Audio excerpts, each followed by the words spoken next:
Bonjour à tous, très heureuse de vous retrouver pour cette quotidienne. J'espère que vous avez passé un agréable week-end. Au sommaire aujourd'hui, on vous parle de Tralalalita, un personnage de drag queen qui raconte des histoires aux enfants, des lectures qui abordent les thèmes de tolérance et de respect des différences, des lectures qui font aussi grincer des dents certains parents qui se sont vivement opposés et l'ont fait savoir aux autorités de Nyon et de Gland, où le spectacle était notamment programmé au sein des bibliothèques municipales. Si Marie-Thérèse Porcher semble plébiscitée et désirée, ces lectures pour enfants animées par des hommes maquillés et en robe sont aujourd'hui contestées.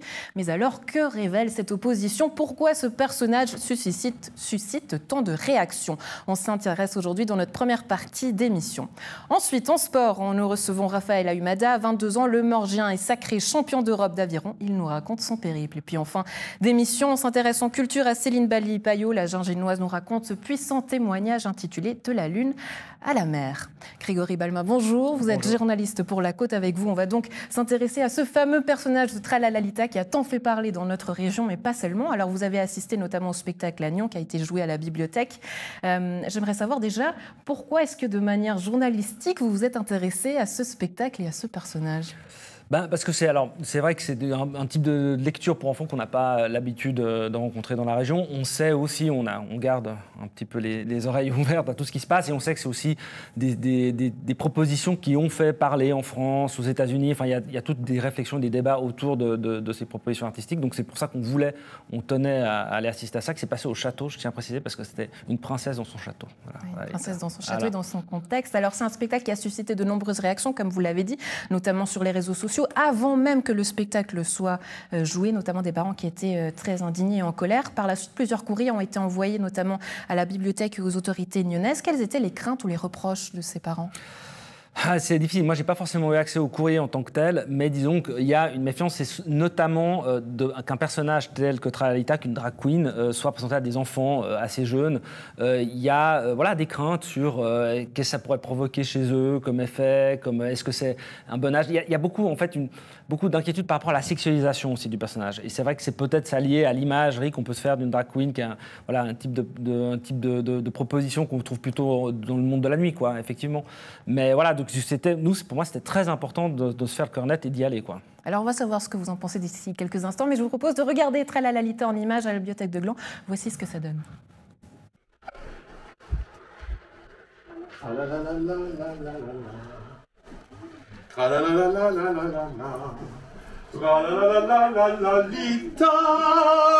ça y est, elle est là! Elle est enfin là! Mais oui! Tralalalita, bonjour. Bonjour. Je suis ravie de faire votre connaissance. Vous venez de terminer votre spectacle ici à la bibliothèque de Gland. Déjà, présentez-vous. Qui êtes-vous ? Tralalalita, c'est un personnage de théâtre qui, de temps en temps, descend de son arc-en-ciel pour venir trouver ses amis et amis, les humains et les humaines. Et vous racontez des histoires aux enfants. Quel genre d'histoire vous racontez ? Des histoires qui ont attrait à la différence. Par exemple, cet après-midi, j'ai lu Popotin, qui est un petit dragon qui fait des flammes par les fesses. Et il est rejeté pour ça. Et on va se rendre compte dans cette histoire, si vous la découvrez, que c'est très pratique dans certaines circonstances. Vous avez une première approche qui est très intelligente, permettez-moi un jugement. Vous vous présentez comme le Père Noël. Pourquoi ce personnage et pourquoi finalement casser cette image que vous avez et cette première approche qui est finalement un Père Noël qui est déguisé? Est-ce que je peux m'exprimer ainsi? Oui, c'est tout à fait ça. Moi, je suis un comédien, donc je suis issu du milieu du théâtre, donc j'incarne des personnages. Et puis, pourquoi le Père Noël? Pourquoi rit-on? Ça permet d'entrer dans cet univers du théâtre. Donc, je suis un comédien qui incarne plusieurs personnages. Et pour finir, on va arriver sur celui de Tralalalita qui a présenté ses albums aujourd'hui. Joyeux Noël, les enfants! J'espère que vous avez été sages cette année, hein? Faites une drôle de tête. Faites une drôle de tête, madame. Un peu chaud pour un mois de décembre, hein? Oui. Faites une drôle de tête, qu'est-ce qui se passe? Aujourd'hui, on sait que votre personnage a alimenté malgré vous une polémique, qu'aujourd'hui vous défendez certaines valeurs malgré vous. Pourquoi? Est-ce que c'était l'objectif premier de ce spectacle ou pas? Absolument pas. Moi, je travaille pour la promotion de la lecture auprès de tout public depuis plus de 20 ans. Et puis, on a vu une opportunité à présenter ce projet dans les bibliothèques il y a 3 ans. Et on l'a fait vraiment de manière très sensible, très concertée avec Bibliomédia et d'autres bibliothèques pour offrir au public des différentes régions et des différentes bibliothèques un spectacle sensible, intelligent et sensé. Aujourd'hui, c'est le personnage de la drag queen, en tout cas la drag queen qui pose problème. C'est quoi une drag queen ? Alors une drag queen, ça peut être beaucoup de choses. Tralalita, c'est une drag queen de jour qui s'adresse aux familles et aux enfants. Donc j'œuvre principalement la journée et je lis des histoires. Et c'est vraiment dans cette optique-là que Tralalita se projette et œuvre. Mais pourquoi avoir choisi ce personnage-là ? En l'occurrence, vous auriez pu choisir, je ne sais pas, un clown, un Père Noël, on en a parlé avant, une Mère Noël. Pourquoi avoir choisi le personnage de drag queen ? C'est venu parce que, vous le savez peut-être, on est au mois de juin, il y a par exemple le mois des fiertés, donc, qui représente la communauté LGBT. Et puis c'était une opportunité de traiter de ces sujets en personnage de drag queen, mais c'est aussi une opportunité pour traiter des sujets liés aux différences. Différences de taille, différences de couleur, différences de goût. Et c'est vraiment c'est très porteur, ce personnage est très porteur. Il représente aussi l'altérité, la différence. Et je trouve que ça a du sens. L'altérité, la différence. Alors j'ai assisté au spectacle, c'est des valeurs que vous avez abordées. Il n'est pas du tout question de genre ou de sexualité. C'est ça finalement le message, c'est justement le bien-être, l'altérité. Tout le monde peut avoir des différences et tout le monde est le bienvenu et tout le monde peut se sentir libre. C'est ça ce que les enfants retiennent finalement, j'ai l'impression, en sortant du spectacle. Comment ça se passe cette approche avec eux, je crois que vous dites souvent en arrivant, ouh là là, tu fais quand même une drôle de tête, il y a quand même un premier a priori.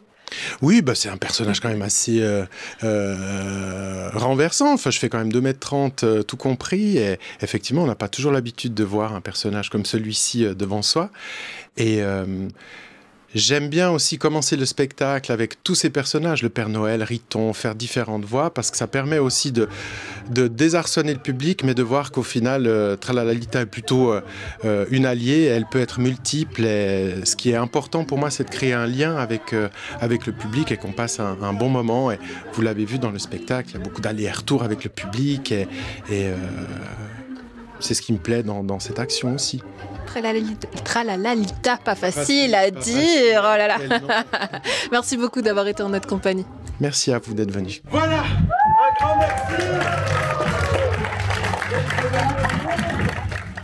Alors Grégory Balma, on l'a dit, vous avez assisté à ce spectacle, vous êtes vous aussi papa, il faut le dire. Qu'en avez-vous pensé de ce spectacle ? Est-ce qu'il pose problématique ou non ? Alors c'est toujours difficile de se mettre dans la peau de chacun et chacun.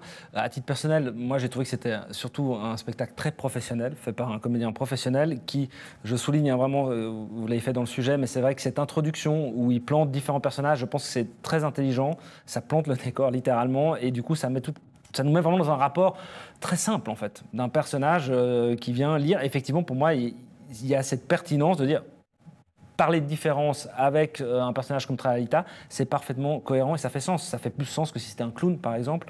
Donc, je trouve que c'est tout à fait juste, en fait. Et puis, par rapport au contenu des lectures, honnêtement, c'est ce que je disais, c'est que si ce contenu doit nous choquer, ça fait 60 ans que Disney devrait nous choquer avec ses messages de tolérance qui sont simples. En fait. Oui, alors c'est des lectures qui sont aujourd'hui accessibles à la bibliothèque dans les rayons dits normaux, sans qu'on parle de sexualité. Tout de même, on peut se poser la question de ce personnage de drag queen qui pose problème. Qu'est-ce que ça dit surtout de la société aujourd'hui ?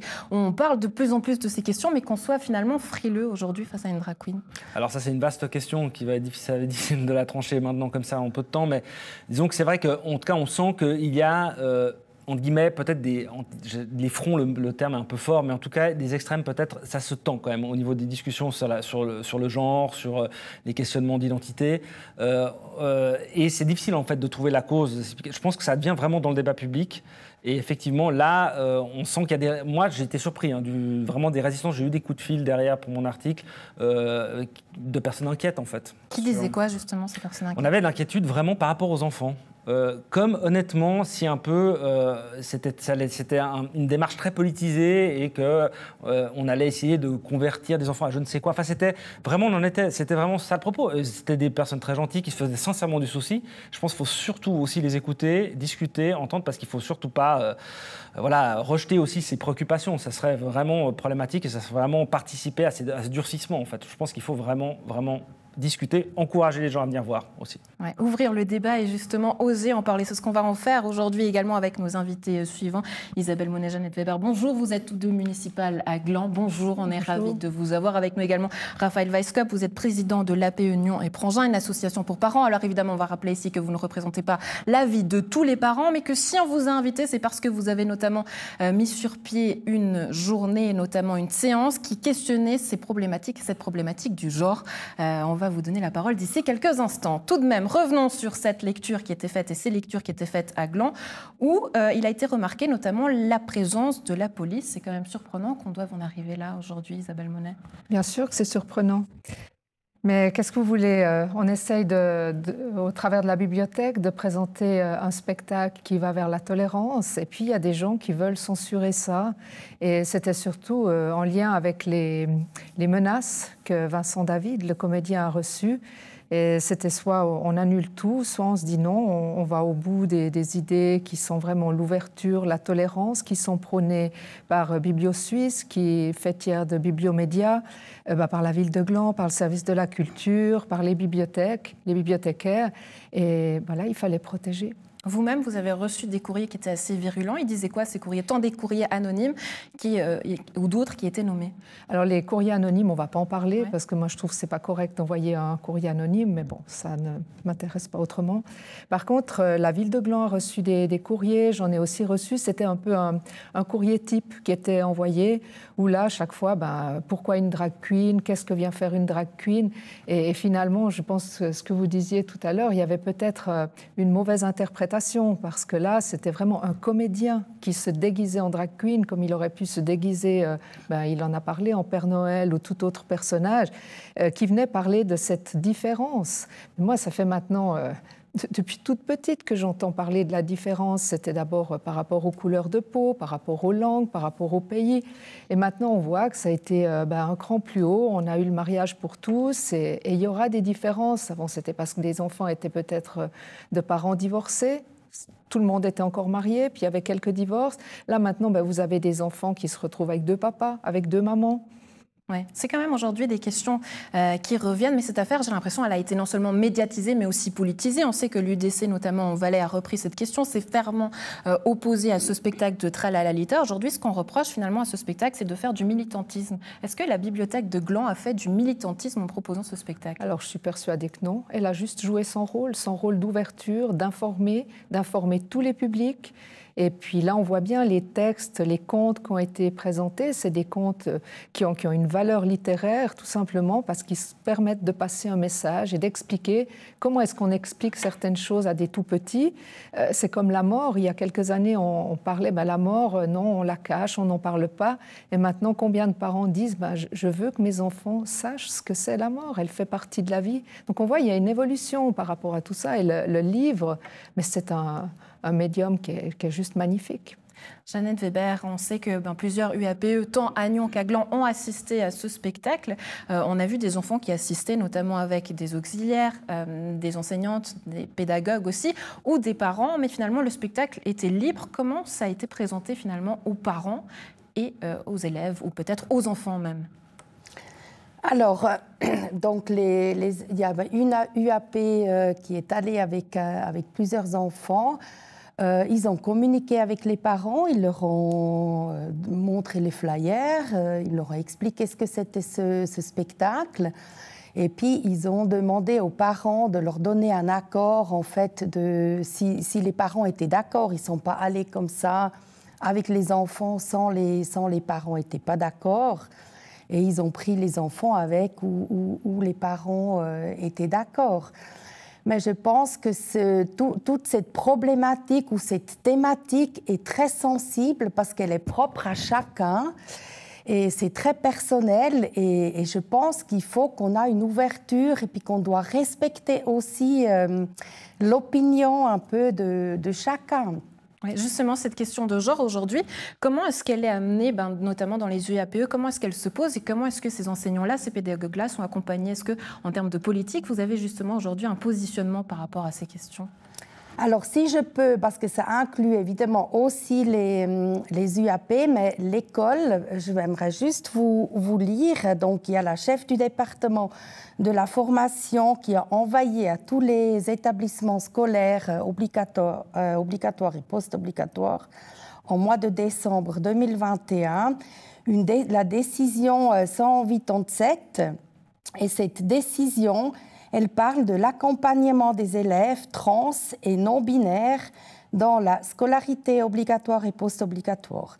Le but est de lutter contre l'homophobie et la transphobie dans les lieux de formation, permettre de respecter les droits de l'élève et de le concrétiser, la volonté d'une école qui est visée inclusive, qui permet à toutes et à tous de vivre une scolarité sereine et orientée vers la réussite. Et malheureusement, ça a passé un peu inaperçu, aussi la presse. Il y avait juste un communiqué de presse que personne n'a vraiment repris un peu comme ça. Et je pense qu'il manque clairement dans ce genre de choses, c'est les parlements qui en débattent, où il y a un débat ouvert et les gens puissent s'exprimer.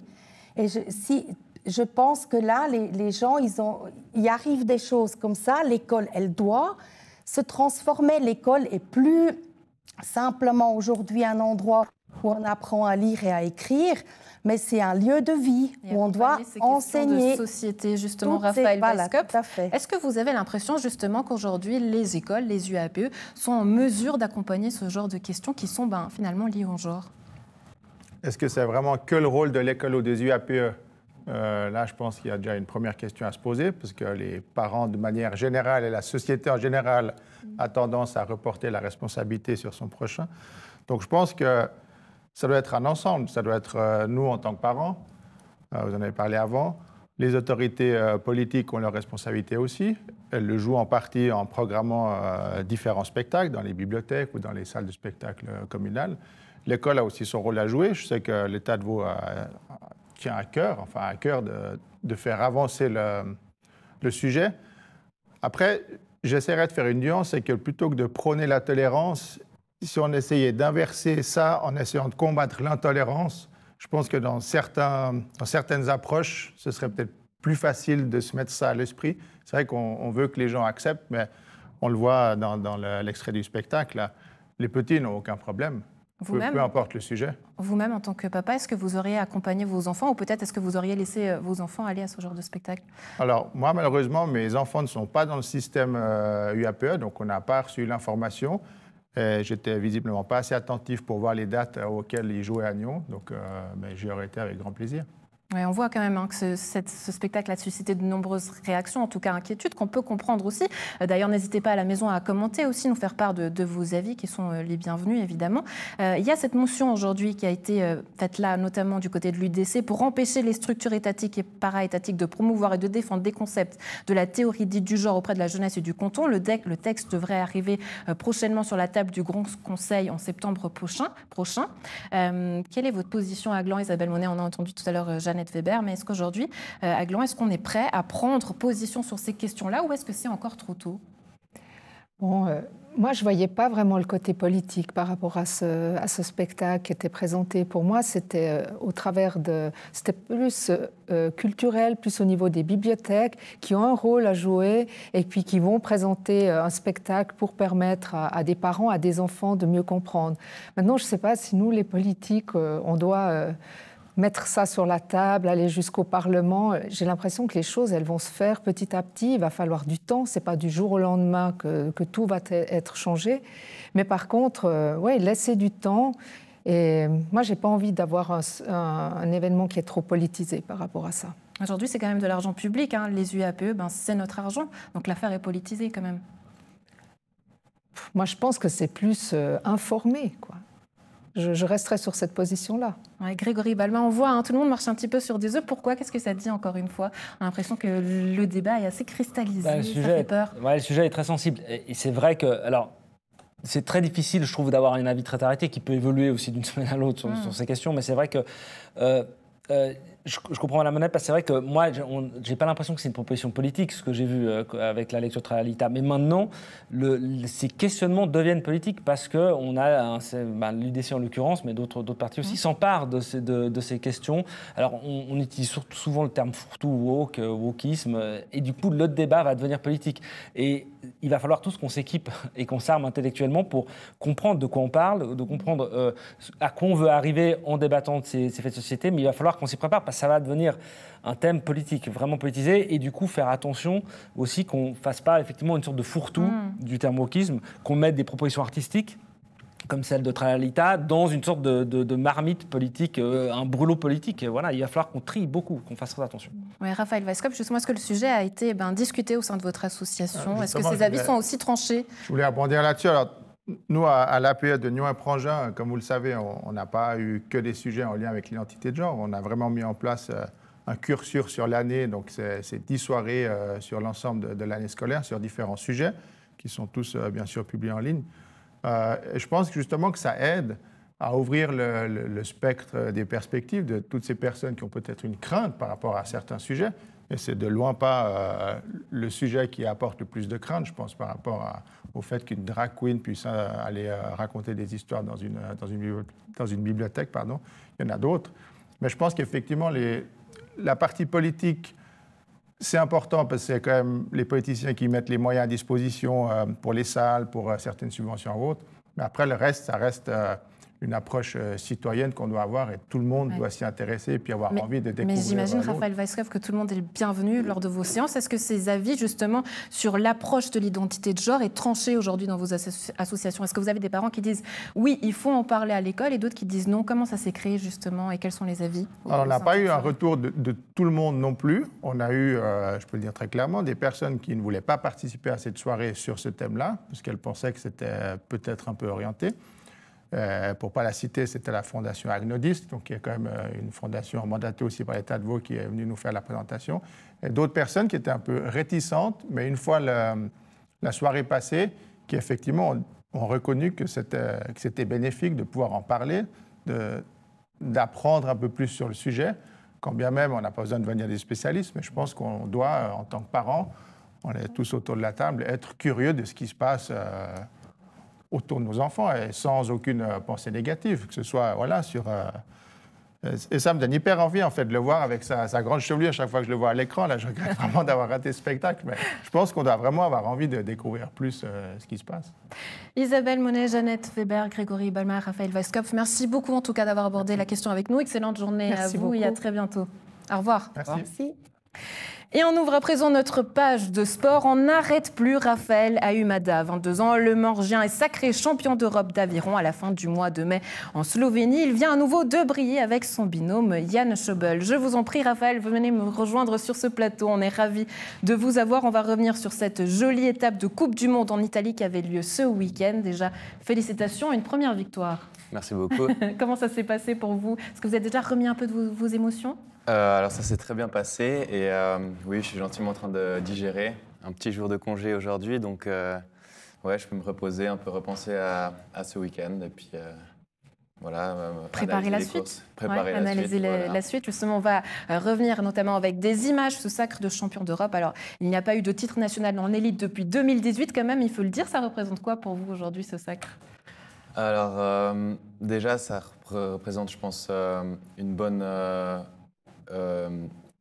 bon cap de passer. Ça nous montre que les efforts qu'on fait, ils payent et qu'on est sur la bonne voie. Et franchement, j'ai pas trop réfléchi plus loin en pensant ah ouais, ça fait depuis 2018 qu'on n'a pas eu de titre. Mais du coup, c'est vraiment, je suis fier de nous. Et puis, en revoyant ces images, justement, qu'est-ce que vous vous dites? Qu'est-ce qui se passe à ce moment-là dans votre tête? Je me dis ouais, c'était une bonne compétition. On a vraiment bien géré, bien réagi du début à la fin. On a su vraiment bien travailler en équipe et rester dans notre bateau, concentré, avec l'objectif en tête et vraiment être concentré sur nous, pas sur l'extérieur. Donc je suis fier de ce qu'on a accompli et puis j'espère qu'on va tout faire pour continuer sur cette voie-là. Ouais, sur cette voie-là, on dit de vous que vous êtes au meilleur de votre forme. J'aimerais comprendre pourquoi, avoir votre analyse aussi là-dessus. Mais je sais que vous êtes passé du coup dans la catégorie élite. C'est aussi beaucoup plus exigeante, c'est beaucoup plus dur, on peut le dire. C'est quoi le secret pour que ce duo, finalement, il fonctionne très bien en aviron? Alors, déjà, la catégorie élite, justement, on s'entraîne beaucoup plus. On est beaucoup plus à Cernan, c'est en Suisse allemande, toute l'année quasi. Et 5 jours dans la semaine. Et je pense que le secret, c'est que les deux, on s'écoute, on analyse bien, on se comprend, et puis on a une bonne sensation du bateau. Et donc, je pense que le fait de s'écouter, on sait toujours qu'est-ce qu'on doit faire mieux, comme je vous ai dit avant, on analyse bien, on regarde... Vous arrivez à lire l'autre aussi à travers son corps aussi, ce qu'il exprime à ce moment-là. Exactement, exactement. Et puis, je pense qu'on se complète bien. On a les deux des personnalités un peu différentes. Et donc, je pense qu'on fait une bonne team. Et on a un objectif commun, c'est les Jeux Olympiques, et puis performer aux Jeux Olympiques. Donc, je pense que ça nous tire vers l'avant. Puis, on est au pic de... je pense que je suis au pic de ma forme, mais il y a encore de la marche vers le haut. Donc... on va tout donner. Alors justement, ces objectifs, c'est les Jeux Olympiques. Les sélections sont actuellement en cours. Est-ce que vous sentez la pression monter, très franchement? Je pense qu'on est sur une bonne voie. Du coup, ça donne assez la confiance. Mais c'est vrai que plus on se rapproche des sélections, des régates de qualification, plus la pression monte parce qu'il n'y a que 7 places au championnat du monde cette année. Donc la compétition devient peut-être aussi plus agressive. Voilà, toutes les nations vont amener leur meilleur bateau. Et on voit que le niveau il est très très serré, très très haut. Donc, et puis c'est pas parce qu'on a performé maintenant en début de saison que c'est gagné pour nous en fait. Donc il va falloir continuer. Et puis c'est vrai que donc, la pression elle monte un peu peut-être, mais... je pense qu'on est sur la bonne voie, puis on réagit assez bien, je pense, à la pression. Donc, prochaines étapes, du coup, qu'est-ce qui vous manque pour arriver justement à ces qualifications pour les JO de Paris en 2024? Alors, donc les qualifications, c'est au championnat du monde cette année, qui seront en septembre. Et avant ça, on a encore la 3e et dernière étape de Coupe du Monde qui va avoir lieu au Rodzé, à Lucerne, donc c'est en Suisse.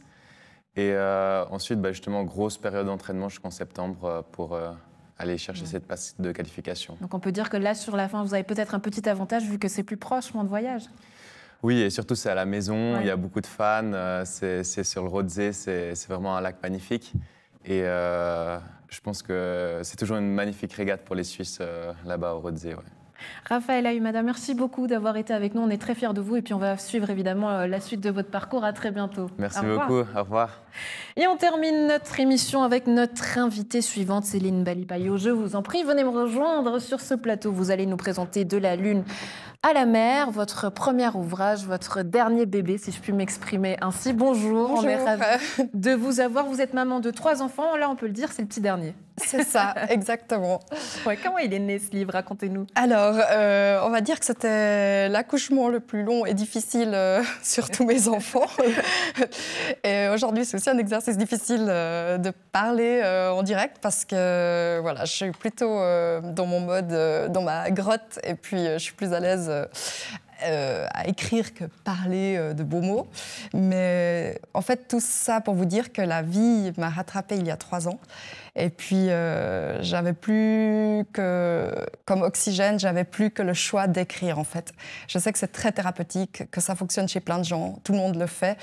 Et puis, initialement, j'avais pas l'idée d'en faire un livre. Je voulais pas faire un livre, en fait. C'était quelque part un petit carnet de bord qui vous accompagnait, c'est ça? C'était ça, c'est que j'allais vraiment pas bien. Et puis, j'ai commencé à écrire. Et un soir, mon mari rentre du travail. Et je lui lis un texte que j'ai écrit.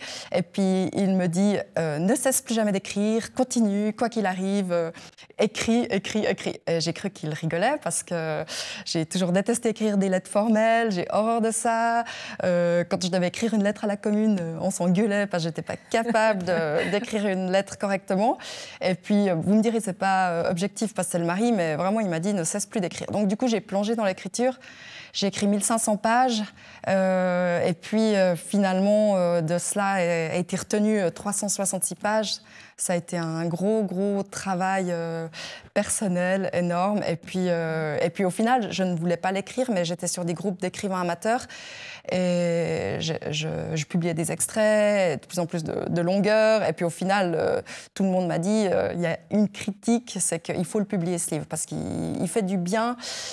Parce qu'en fait, je ne me mens pas, j'en ai marre voilà, je suis un peu timide, et un peu, voilà. Mais... Vous racontez tout ce livre, c'est un livre qui est auto-édité, vous racontez non seulement ce parcours de vie en tant qu'adolescente jusqu'à être aujourd'hui une femme complètement assumée, je vais oser dire ça, parce que c'est un parcours qui est raconté dans le livre, en tout cas ce processus. Vous êtes maman de 3 enfants, je l'ai dit, c'est un livre qui sort de vos entrailles parce qu'au départ, un médecin vous dit « vous ne pourrez jamais avoir d'enfant ». Voilà, donc je dirais mon enfance a été un peu en une demi-teinte grise, pas très gaie, beaucoup de souffrance. Et puis ça a continué après avec un gynécologue qui me racontait, alors que j'étais en position gynécologique, qui me disait comment ça se passe en Thaïlande quand on part en voyage et puis qu'est-ce qu'on voit là-bas. Bon, et puis là, il m'annonce que je serais certainement stérile. Donc je m'attendais vraiment à être stérile et puis éventuellement partir vers l'adoption et puis tout le parcours du combattant en fait. Et puis voilà, au final, un matin imprévu à 5h du mat', 2 barres sont apparues voilà. À l'écran. Et puis sur mon test de grossesse, et puis en fait j'y croyais pas. Donc je suis retournée vite fait à la pharmacie une fois qu'elle ouvrait. J'ai dit écoutez, faut que j'en rachète un, il a une erreur ce truc. Vous avez une manière très drôle de le raconter d'ailleurs. Vous dites il y a cette notice d'emballage qui est en thaïlandais. J'ai pas du tout, je crois que c'est en thaïlandais. Ou en tchèque, je sais plus. De la comprendre. Mais finalement vous avez un message qui est très désacralisant peut-être de la maternité, de la paternité. Ce que vous dites aujourd'hui, c'est finalement il faut oser se faire confiance et écouter son instinct. Oui, alors c'est vrai que c'est un peu tout le contraire. Je m'excuse, je suis pas super à l'aise en public, vraiment pas, mais j'ai envie de dire quand c'est le moment de revenir à soi et le biais de la maternité, c'est vraiment une occasion dans notre vie de s'écouter profondément. Et puis c'est à ce moment-là qu'on doit suivre des dogmes parce qu'on a le gynécologue qui nous dit ça. Il nous inscrit peur, pathologie, risque. Donc à ce moment-là, moi j'étais devenue la reine des pathologies. J'avais toutes les certifications de tous les médecins du monde. Et puis en fait, on part très vite dans la peur. En fait, on est aspiré dans notre monde ici où on habite. On est, en tant que femme, on est aspiré dans le monde de la peur au moment où on tombe enceinte. Et après, un médecin nous dit « Faites-moi confiance, je vais vous accoucher, vous aurez la péri, il n'y a pas de questions à poser, tout ira bien. » Et puis en fait, moi j'entendais des trucs horribles de mes copines qui me disaient « C'est atroce, les accouchements c'est monstrueux, c'est l'horreur. » Après le couple, n'en parlons pas. J'étais là, ouais, c'est vrai que ça fait pas trop envie quoi, de devenir... C'est un parcours du combattant, vous le dites aujourd'hui, vous l'admettez, c'est pas toujours facile. C'est-à-dire, c'est pas toujours facile, mais je pense que si on arrive à sortir de ces cases, écouter sa petite voix et suivre un chemin avec, par exemple, une sage-femme, comme mon livre a été préfacé par une sage-femme, je pense qu'on est beaucoup mieux guidé. Et puis, il faut vraiment se faire accompagner par des personnes comme les doulas, comme il faut un village pour élever un enfant. Donc, on est vraiment dans un monde où on manque de ça. Donc, vraiment, si j'ai un seul conseil à donner à mes filles, un jour, si elles accouchent, c'est... rencontrer la bonne personne pour vous guider, vous accompagner, parce qu'elle va vous faire comprendre les ressources que vous avez en vous. Ouais. Parce qu'on a tellement perdu confiance en nous pour tout que voilà. Se reconnecter à soi et écouter son instinct. Et vous avez parlé de vos filles, mais aussi des hommes et des garçons, parce que vous les incluez. Effectivement, vous dites, ils sont un petit peu oubliés. Et finalement, le papa est très important. On lui dit, voilà, il va assister à l'accouchement et puis après, au revoir, merci. Mais il a un rôle à jouer dans tout ça. Complètement. Donc moi, je trouve que dans notre société, déjà que des fois, je trouve que les pères et les hommes, maintenant, ils ramassent pas mal. Hein. Je ne corresponds pas vraiment aux féministes actuelles. Et pourtant, Dieu sait si je me sens femme, louve, mais peut-être un biais différent. Et je pense que les pères qui naissent pères dans une salle d'accouchement, on les remet sur un tabouret au coin, on leur dit « vous assistez là, vous ne bougez pas », et on ne lui donne pas la chance de sécréter les hormones qu'il a. Il devient père, il a peut-être envie de pleurer, il a peur, il a plein de choses, mais on ne lui laisse pas la chance. Et puis après, le bébé naît, et très vite, la maman va dire, parce qu'elle est aussi perdue que lui, elle va dire essaye de lui changer la couche, elle va voir qu'il n'arrive pas, Puis tout de suite, elle va dire, laisse de côté, je prends le relais. Et puis en fait, au final, c'est comme ça que finalement, au bout d'un moment, la femme dit « j'ai une charge mentale monstrueuse, il fait rien, je m'en plains » parce qu'avec les années, si on ne laisse pas la chance au père de prendre sa place telle qu'elle est, le père, il va prendre ses distances, il va dire « mince, la maternité, c'est un truc de femme, et puis moi, voilà quoi, je vais au foot ». Ouais. Et ça, c'est vraiment... Moi, je n'ai pas du tout fait ça avec mon mari, c'est que mes dernières sont nées à la maison, je veux dire... Il a embrassé sa place de père comme jamais. Et c'est très joli ce que vous dites. Vous dites, Céline, la naissance d'un père, la naissance d'une mère. Oui. Je pense qu'on est tous, en fait. Il faut donner la chance à chacun parce que lorsqu'on donne la vie, on fait le deuil de notre vie d'avant. Et c'est très important de se dire ça parce qu'il y a beaucoup de jeunes femmes qui disent « je vais chez Orchestral ». Pardon, je ne devrais pas dire des marques. « J'achète tout pour bébé, la chambre rose est prête, on maîtrise tout, on a déjà la nounou, on a tout, ça va bien le faire ». Mais en fait, on n'a rien besoin. Je veux dire, il faut se reconnecter à soi-même. On n'a pas besoin d'une chambre de bébé. Il faut se... Voilà. Ouais. Naître maman, est-ce que finalement, il faut être maman pour devenir femme ? Alors vous me posez une colle. Alors je vais vous dire, j'ai eu une enfance débridée, une adolescence débridée, épouvantable. J'étais soi-disant dans les termes, comme on dit, de la femme, je suis libre, je suis sexy, je suis puissante. Et puis en fait, pour moi maintenant, c'est retour à moi, c'est maintenant, mon mari trouve que une femme n'est jamais aussi belle que quand elle donne le sein à son enfant, qu'elle n'est pas forcément maquillée, mais il y a un amour puissant qui n'est pas visuel. En fait, on peut pas le cocher dans une case, mais en fait, pour lui, il verra une femme mère, il la trouvera au firmament de la beauté. Enfin voilà, je cite mon seul et unique mari. Et ça, c'est dit avec beaucoup d'amour. Mais ça peut être très dur aussi pour les femmes qui choisissent peut-être ou qui ne peuvent pas avoir d'enfants. Ah oui, alors ça, je pense que ça, c'est un thème, Mais après, je pense que pourquoi on n'a pas d'enfants, comme tout, on peut aussi, cheminer dans ce pourquoi on n'a pas d'enfants, en fait. Ouais. Et c'est le cheminement que vous aviez d'ailleurs commencé à faire au premier parcours de cette étape et qui est raconté dans ce livre, De la lune à la mer, un bouleversant témoignage. Céline, où est-ce qu'on peut trouver votre livre ? Bonne question. Alors, il est sorti très vite. Donc, il est chez Paillot-Nyon, il est à la librairie À travers les mots à Rolle. Et puis sinon, j'ai même pas eu le temps de faire un site internet encore. Donc, et on vous retrouve d'ailleurs sur les réseaux sociaux, dans les marchés aussi, puisque vous êtes de Gingin. Oui. Quel retour vous avez justement du public ? J'aimerais savoir. Alors, j'ai été cordialement invitée en tant qu'auteur de la région dans plein de marchés. Et puis, le retour, les gens sont hyper... j'ai que des retours, mais fantastiques. Et ce qui est intéressant, c'est que j'avais aucun lectorat ciblé. En fait, ça m'était égal. D'ailleurs, j'avais aucune prétention de ce livre. Et en fait, j'ai même des hommes 55 ans, mariés, sans enfants, qui le lisent d'une traite et qui adorent. Alors, c'est vrai que c'est un petit cadeau. Et ça parle à tout le monde, qu'on ait des enfants ou pas, je peux le dire, puisque je l'ai lu. Est-ce que ça vous a donné envie d'écrire une suite ou autre chose ? Alors oui, j'ai déjà commencé à écrire le prochain livre qui est déjà bien entamé. Cette fois, je me détache de mon personnage, donc ça sera un roman et en fond de souffrance à l'école parce que c'est un thème très actuel depuis longtemps et je pense que l'école est pas mal essoufflée, donc il y a des choses à dire. Je me réjouis de vous recevoir pour la prochaine fois, Céline Bali-Paillot. Merci beaucoup d'avoir été avec nous. Excellente journée à vous. Merci beaucoup à vous. À la maison, c'est tout pour aujourd'hui. On se retrouve demain. J'étais ravie d'être en votre compagnie. Bonne suite de programme.